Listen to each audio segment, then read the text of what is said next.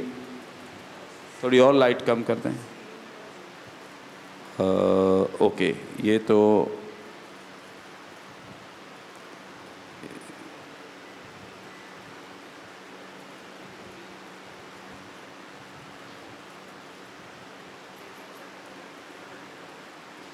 اس میں تو یہ نہیں ہوگی. اچھا، ویو میں 1 منٹ. ہاں،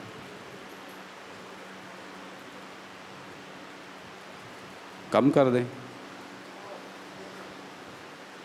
تھوڑا سا کم کر لیتے ہیں.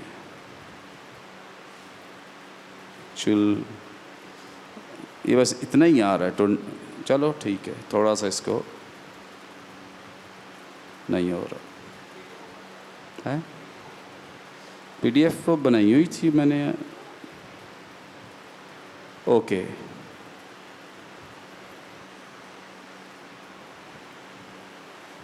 نہیں وہ میں نے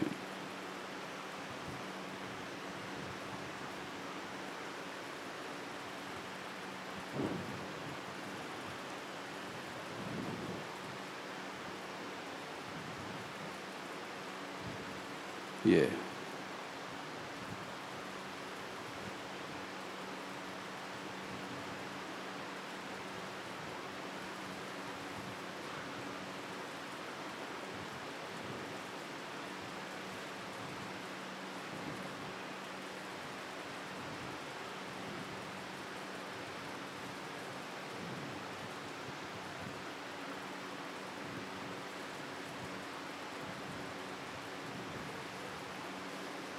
اسی طرح سے دکھا دیں. یہ تو نہیں ہو رہا اس میں. اوکے، میں تھوڑا سا اس کو ساتھ ساتھ سمجھاتا جاتا ہوں. اوکے، اس میں نے واقعات اور باب یہ آپ کو مل جائیں گے نوٹس میں، اور مقدس پولس رسول کے خطوط کیسے کیسے لکھے گئے. تو اس کی جو ترتیب وار واقعات ہیں، جیسے خداوند کا آسمان پر اٹھائے جانے کا تذکرہ ہے، پہلے باب میں ہمیں نظر آتا ہے. پھر عید پینتیکوسٹ کا تذکرہ نظر آتا ہے دوسرے باب میں. پھر استفنس کی شہادت نظر آتی ہے چھٹے باب میں.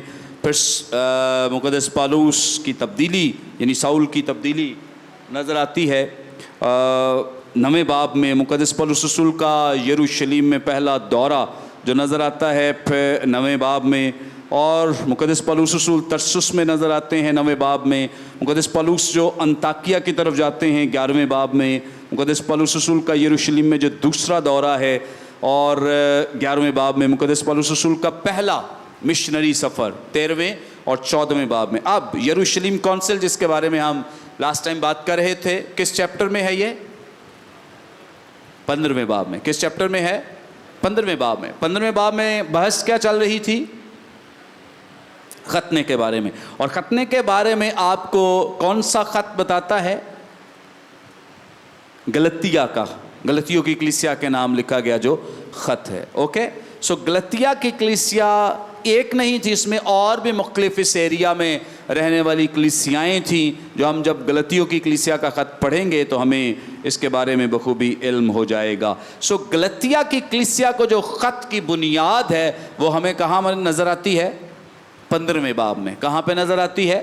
15ویں اعمال کی کتاب کے 15ویں باب میں. کیونکہ اس کا 15ویں باب کا ٹاپک اور گلتیوں کی کلیسیا کے نام لکھے گئے خط کا ٹاپک بالکل سیم ہے. وہاں پر بھی ختنے کے تعلق سے بات کی جا رہی ہے، اور 15ویں باب میں بھی کس کے بارے میں بات ہو رہی ہے؟